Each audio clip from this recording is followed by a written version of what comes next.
KSM Show.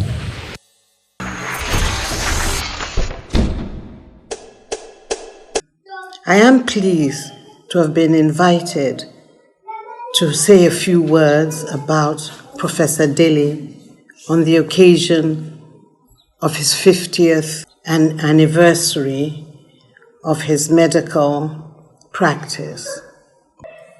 Prof, well done. Nandomna, congratulations. Bravo.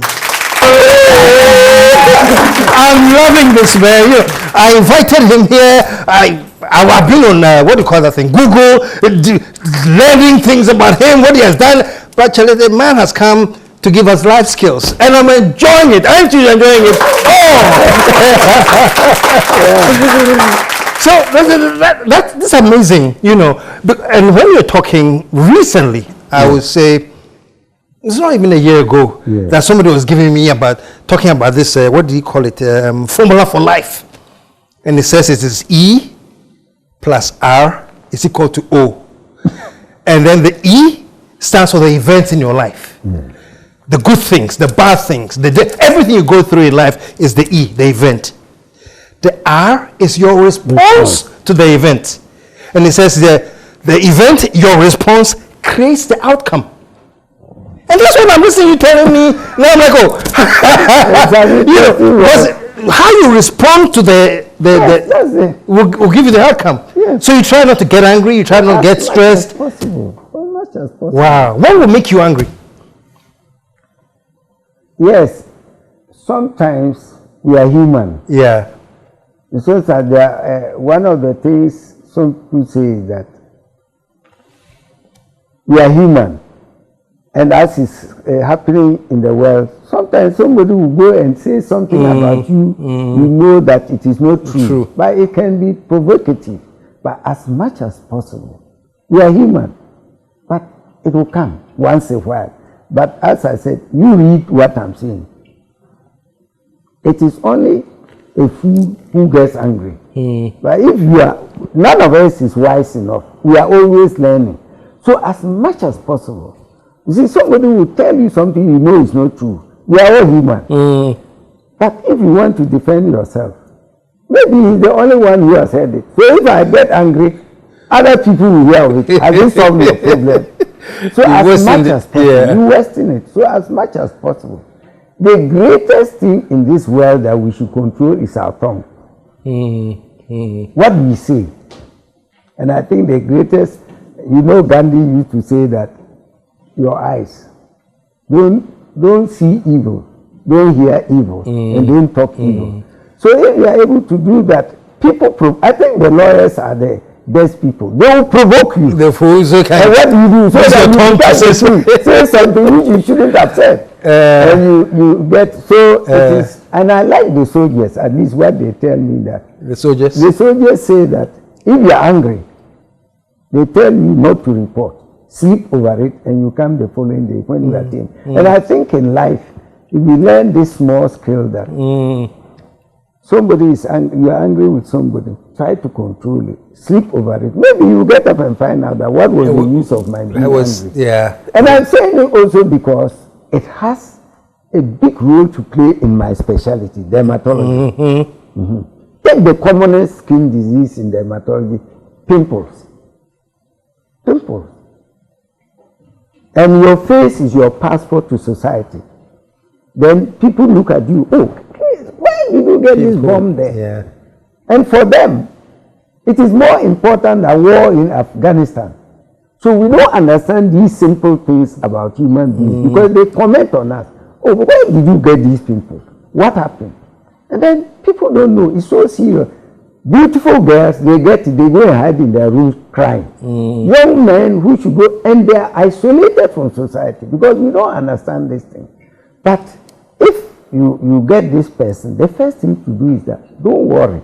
And in fact, your lady did a beautiful thing. There's always something to cover it up. So why don't you find a solution? Instead of being, and then why me? Why should I get pimples and my other sisters don't have? So these are some of the questions in life. And that is why they say that You don't go to the hospital for treatment most of the time. You go to the hospital sometimes to converse with the doctor. And that is why in my 50 years of practice, I see that we don't have enough time for our patients. And that is what is making we now have these people come before you enter there. No, so my conception about being a doctor is love for your neighbor, love for your patient. If you don't have that heart for your patient, can't be a doctor. don't do medicine.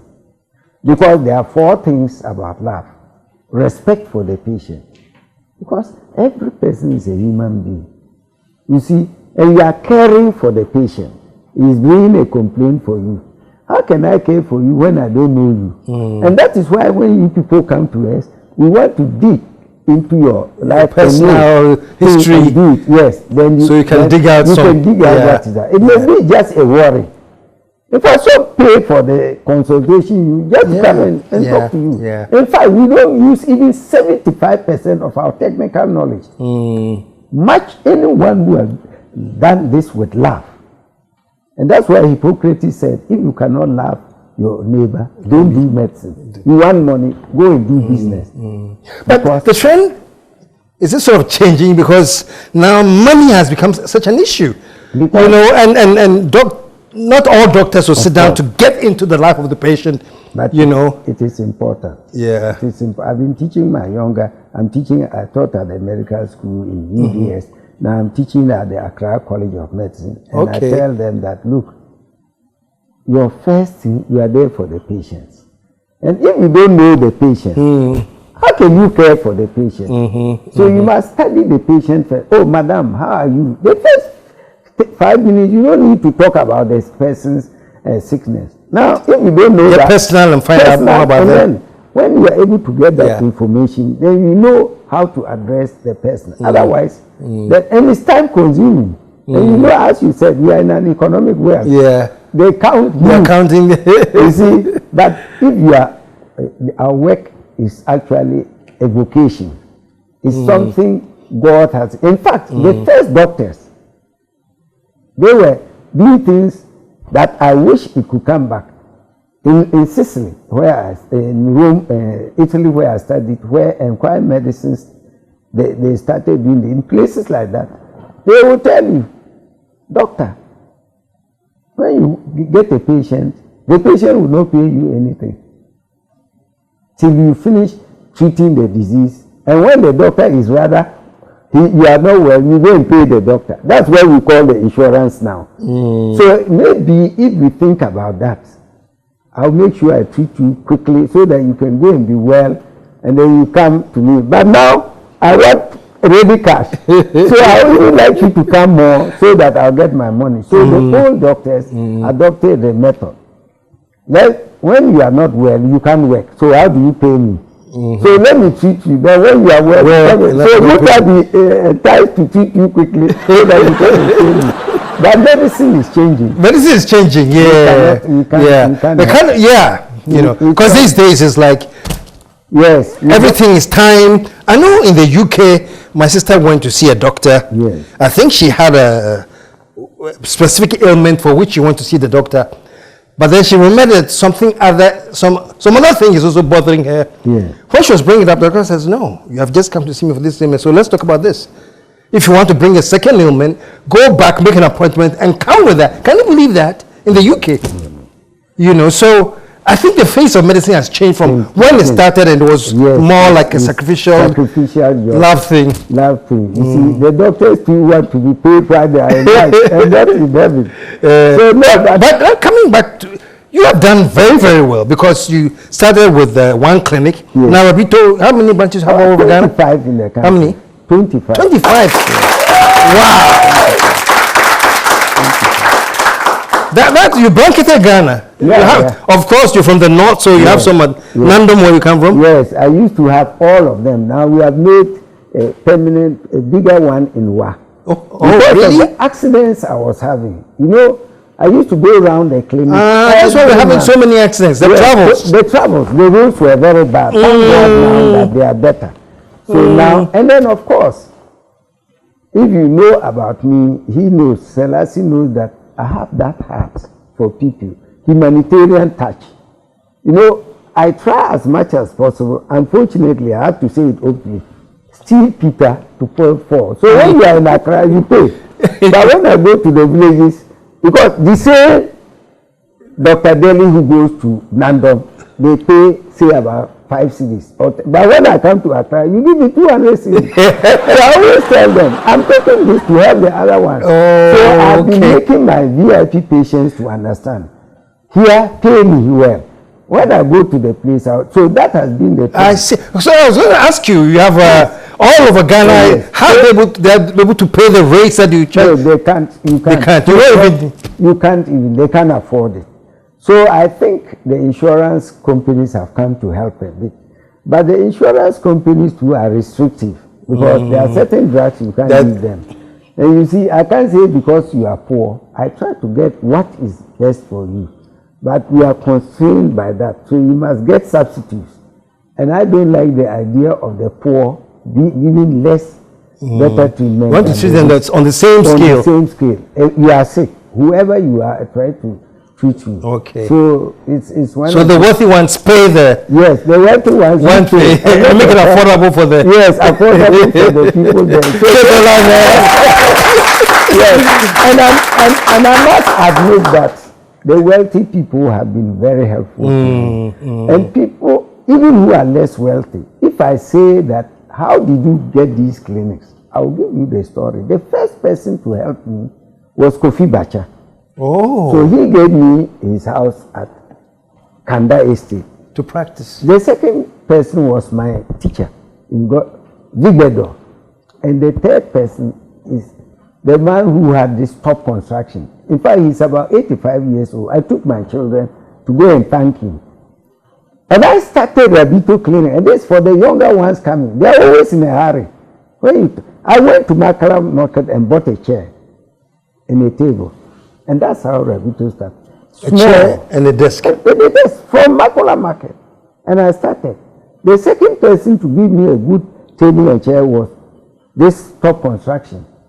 He gave it to me. We went to thank him the other day, and I said, so another secret in life is that you can't do it alone. If I sit there and boast that, professor, or doctor. No, it was the patients who helped me. Wow. So, you might think it's a joke. He said, no. You see, I want you to ride the Benz car. And I said, why? When I see you in the map, you are driving, I can point to people, this is my doctor. No, human beings. Oh, she gave it to me and said, no, so I'm grateful. When I had to leave Kanda to come to Osu, we hadn't a place there because Kofi Bacha, the patients themselves, they went to the market and brought tiles and everything for me to make Rabito at Osu. Really? So patients have been part of my blessing. They helped me a lot. Of course, not to forget about my colleagues who supported me. In fact, they are gone, Professor Ismon, you see, Professor Foley, they are gone, and the younger ones who were with me, who are now professors. So it was a collective. That is why we say in our motto, we medicate you, and God heals us. I can't do it alone. Even the cleaner has a part to play. So in Rabito Clinic, when I was giving the award, I said it's not for me, I'm giving it to you. Because without you, I couldn't have done it. Wow. So I want to thank everybody. In fact, the first patient is still at Kaneshi. The first patient? Yes, she's still alive at Kaneshi. Your first patient? 46 years. She's still at Kaneshi. She's still there. Just as you are still alive. So actually, it's an occasion that I want to thank all Ghanaians, my benefactors, those who helped me in diverse ways. Some of them are dead, some are still alive. I'm appreciative. And not to forget my senior colleagues. One was Sakifio. Unfortunately, he passed on, and I felt so. And of course, my old man, Cardinal Derry, because it's interesting. When I was in the secondary school, when I finished Form 5, I went to work at the UAC as a deputy clerk. So people don't know why I'm interested in business. Okay. I was at the UAC deputy as a deputy clerk. So I learned this business thing. And that is why when they gave me the 50th anniversary the award as an entrepreneur, I owe it to UAC. The white people who used to come there, and they are goods, bad and damaged. All these things are there, and accounting. You don't leave until everything. And we have no computers. And yet our manager could sit down, Kudolo. He will look at it and find the fault with it. So the younger ones, even though we didn't have computers, we were able to do that. So a lot of people helped me, and I appreciate it. And you're also a chief now at Nandom, right? Yeah. So you are now.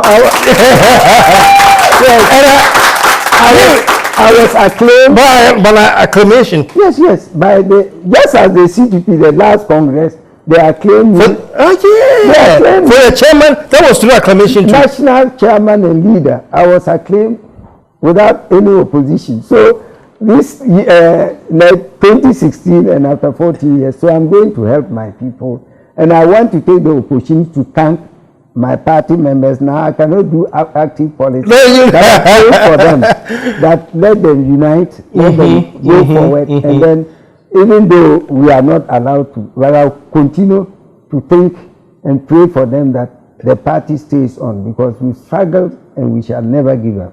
Wow. Yeah. All right. Well, I know you're not into active politics now because you are now the chief of Nandom. Yes. But and people have said this, that the disunity in the Nkrumah's families is alarming. What's your comment on that? No, I felt so bad, and there are always moments that I tried in my little way to bring them together. And the last minute, in fact, people are saying we have to go and pray to Kwame Nkrumah. Maybe we are hurting. But when we come to the last minute to unite, something happens and we break up. Because the first time I was chairman, Dr. Mama, his PNC and myself, actually, he raised my hand and we said, let us be one. But at the last minute, it broke up. So my prayer is that if CPP is to survive, we have to bring the splinter groups together. And then our word is tolerance, as we are saying. Let's to relate one another. The purpose of politics is exchanging ideas and knowing what, and inclusiveness. In fact, I was the president of the Young Pioneers in Tamale in 1962. 62? That's why they call me an incorrigible Nkrumah. 1962. And Nkrumah wanted me to go and do politics in Moscow. But my mother told me that when I was 6 years old, I said I was going to be a doctor. And so I must be a doctor. Wow. So the minister said, oh, if you are not going to do politics, at least go and do medicine. So they got me a scholarship to go to Leningrad University. But my mother, illiterate as she was, she said, no, but maybe you are a Catholic. If you go there, you'll be a communist. So of course, I had to listen to my mother. Yeah. So finally, all this thing happened. Then my chemistry master, an Indian. So while I was working, he came and told me that, but you said you want to be a doctor. I will make sure you are a doctor. And I said, how do you make sure I'm a doctor? He said, come. He took me to the Catholic Bishop of Tamale, a Frenchman called Bishop Champagne. He's dead now.